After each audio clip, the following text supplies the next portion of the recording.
Hi, this is Trepacer. As promised in my blog, I went to see The Martian. That's my ticket stub for that. You can see that or not. The Martian. Sorry for the glare. Yeah, there you go. The Martian. I saw the 3D version, 11:30, and I got back in time just to watch Pitch Perfect 2. So I'm going to talk about The Martian first. And been wanting to see this. Is from my Ridley Scott. I've been wanting to see this. Well, since I saw the trailer, I'm wanting to see this. And it has an all-star cast in this. Matt Damon's in this. Matt Damon, Jessica Chastain, Kristen Wiig, Jeff Daniels, Michael Pena, Sean Bean, Kate Mara, Sebastian Stan, Chiwetel Ejiofor, Donald Glover. Basically, the story is about an astronaut named Mark Whitney, played by Matt Damon. He's part of a crew that's on Mars doing a manned mission to Mars, and while he's out there with his crew, there's like a sandstorm, and basically while they're evacuating, Mark Whitney gets separated from his crew, and they just presume that he's dead. And they take off, of course, and they relay the message back to NASA, and of course, they make the announcement that there was an incident, and astronaut Mark Whitney has died, but apparently he didn't die, like you see in the trailer. He happened to survive, and basically he's on this planet, on Mars, and he basically has to find a way. He's stranded on them, and he basically has to find a way to subsist until they can work out a rescue mission to get him. And like you see in the trailer, he said it would take like 4 years for them to launch another man-made thing from Earth to get to Mars to get him. So he basically has to use his smart and intelligence to survive on the planet long enough so he can contact NASA and at least subsist until he can find a way to they can find a way to rescue him, or even give him aid. And this movie is absolutely fantastic. It's one of the best movies I've seen this year. It's just a great story, and Matt Damon is a large part of it. And like I said, as astronaut Mark Whitney, he's like you see in the trailer, he's just a very resourceful person, and he comes up with this ways, like you say, he has to grow, like you see in the trailer. So I'm not spoiling anything by saying this. He has to, figure out how a way to, he has enough food down there in the manned space station that they have on Mars, because there was like 6 people in the crew, so there's enough food there for him for a while, but eventually he's going to run out. So basically, he has to figure out a way to grow food, at least in the short term, so he can survive long enough, to see, whatever NASA's going to do to help him.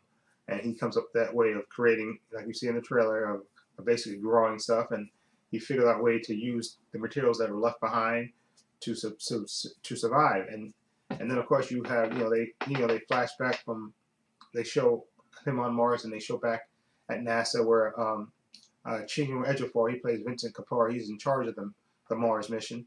And then you also have Jeff Daniels, he plays Teddy Sanders, the head of NASA, and you have Kristen Wiig, who's Annie, I think she's the PR relations person, and you got Sean Bean, he's like, I think, head of the astronauts, and you have all these people trying to figure out a way and to rescue him. And of course he figures out, they got to figure out a way.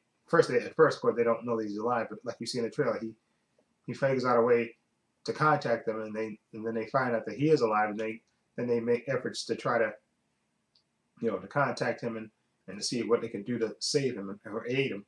And again, this movie is it's just a really good human story about a guy that doesn't give up, and he's smart, and he thinks of things, and that's what I love about his character, Matt Damon's character, Mark Whitney. He's very intelligent, and he figures things out, and despite his circumstances, he figured out a way to push on, and it makes it for an enjoyable movie. And then of course you have that juxtaposed with them back at in NASA trying to solve what they're going to do to help him, and the political ramifications of it, and whether they should contact the crew and let the crew know who went off on a mission thinking that he's dead. So they want to so that they argue back and forth of whether they should contact the crew and let them know that he's still alive.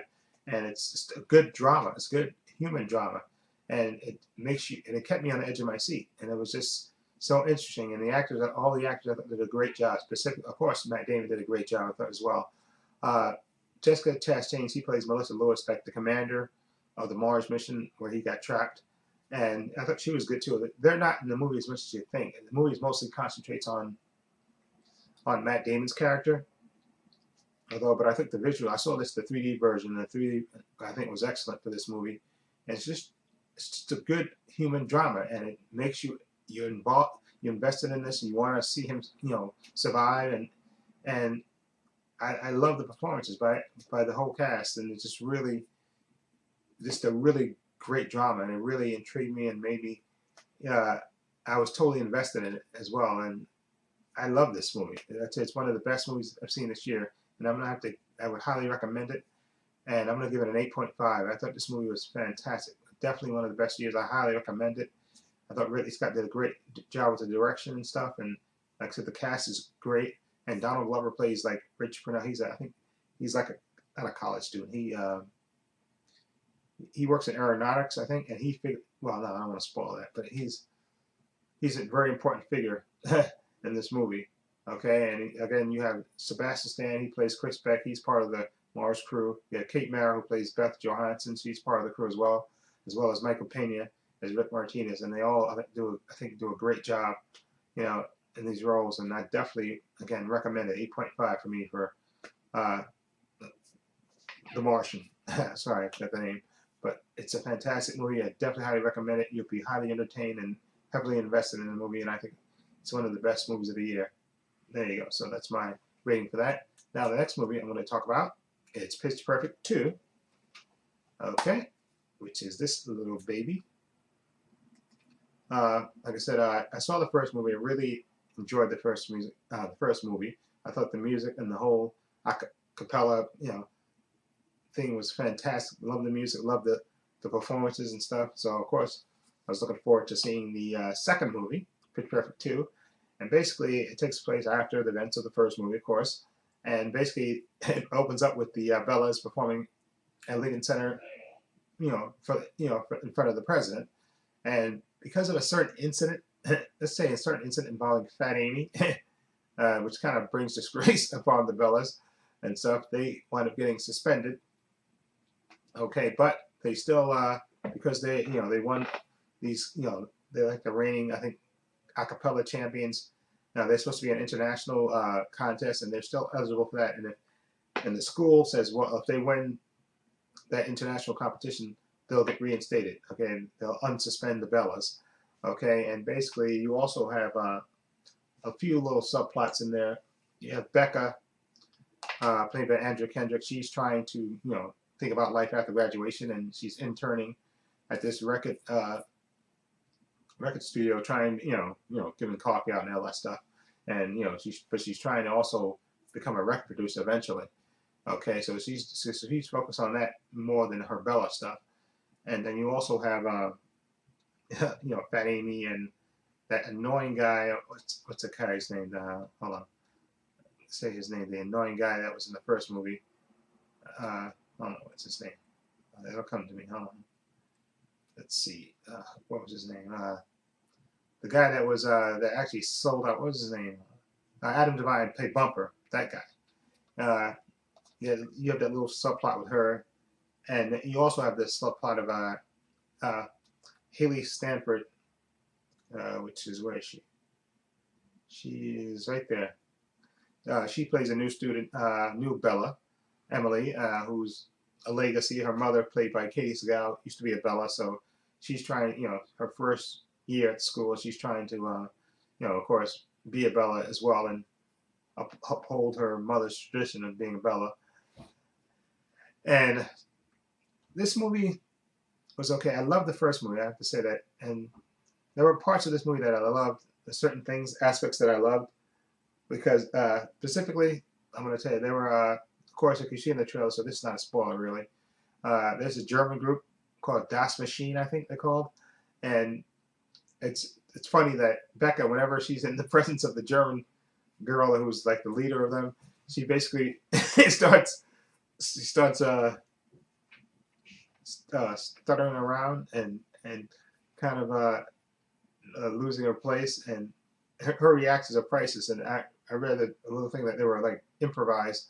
Andrew Kendrick, her reactions to the German girl, I thought were absolutely fantastic and really funny. Fat Amy, Rebel Wilson, like I said, a little goes a long way with Fat Amy. You know, she's okay, but too much of her could be too much. Okay, but the only, like I said, negatives for this movie, like I said, they don't really, uh, you know, I guess they explore more outside forces than more of the girls, and there's, in the movie, which I would like to see more interaction between the Bellas themselves.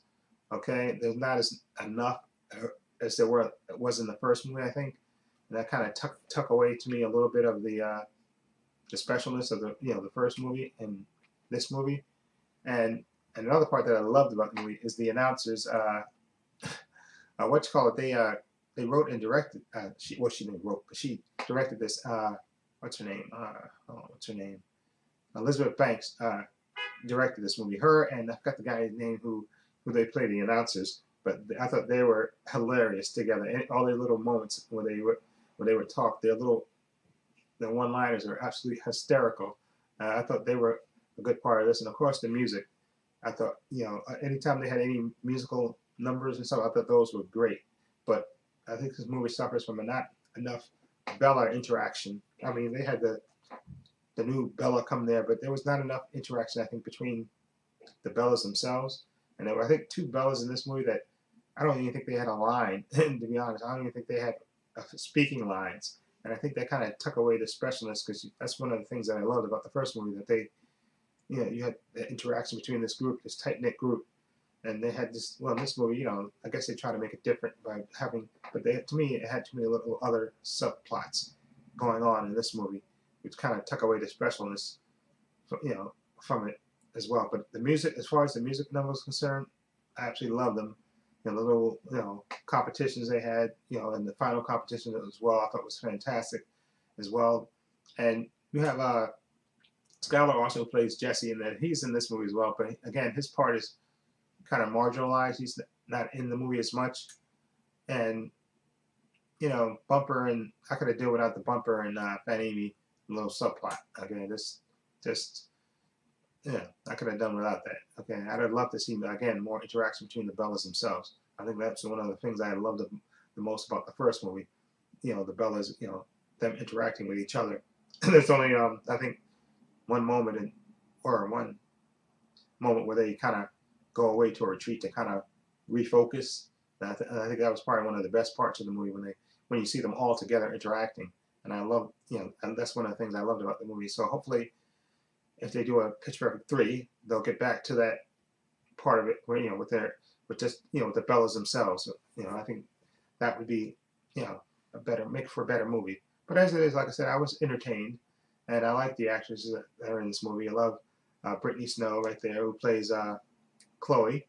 And she kind of takes over the leadership part in this movie. And I thought she was okay. And Anna Camp, who played Aubrey in the first movie, she's in this movie, but not as much. Okay, and again, I think it takes away from the special. I like the interaction between the Bellas themselves. And I think this movie didn't have as much, too many subplots going on at the same time. I think it was kind of took away from how good I think it could have been. Okay, but I still, again, the musical numbers I thought were fantastic, and I loved it. Especially, again, I say it again, but the interaction between Becca and the German girl. You have to see Andrew Kendrick's reactions are just priceless. And I love those moments. Those moments made me crack up. Okay. Anyway, I'm going to give Pitch Perfect 2. I'm going to give it a 6.5. Or should I give it a 7?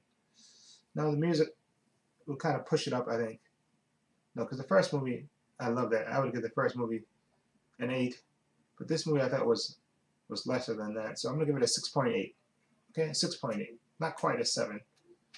A little bit more than 6.5. A 6.8. Like I said, it could have been better. More interaction between the Bellas. Too many subplots going on. Other than, and I missed that Bella closest. And I think Katie Segal, who played Haley Stansfield, Emily's mother, I think she was kind of wasted in the movie, because everybody knows Katie Sagal, of course, can act, but she was also could sing, and I think they kind of wasted an opportunity with having her in the movie. I think because Katie Sagal is a good singer as well. Anyway, 6.8 for me for Pitch Perfect 2. I would love, I wouldn't mind seeing the sequel. Okay, so, but then get back to the basics of getting the Bellas interacting, have more together. Again, like I said, I think there were 2 Bellas that didn't have a line at all in the movie, which is kind of wacky, weird. You saw them all the time, but they never had speaking lines, which I thought was weird. And again, so no character development between the individual Bellas, which kind of, except for really Becca and a little bit of Emily, okay, and of course Fat Amy, okay. So 6.8 for me for Pitch Perfect 2. And I think this movie made enough money. It's going to make a 3rd one, so I think they are going to make a 3rd one. I think this is my speculation, but I wouldn't mind seeing this 3rd one.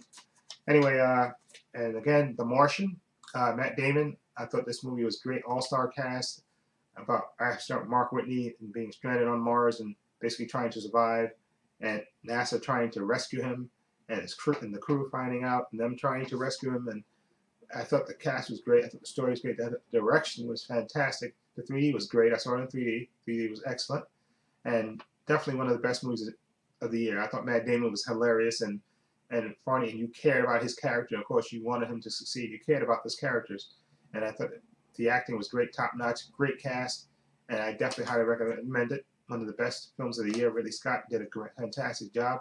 An 8.5 for me. I highly recommend The Martian. Go see The Martian. One of the best films of the year. Okay. Anyway, let me know what you think of those 2 films. What do you think of them? Feel free to leave comments down below. And this is Trepacer saying so long and take care.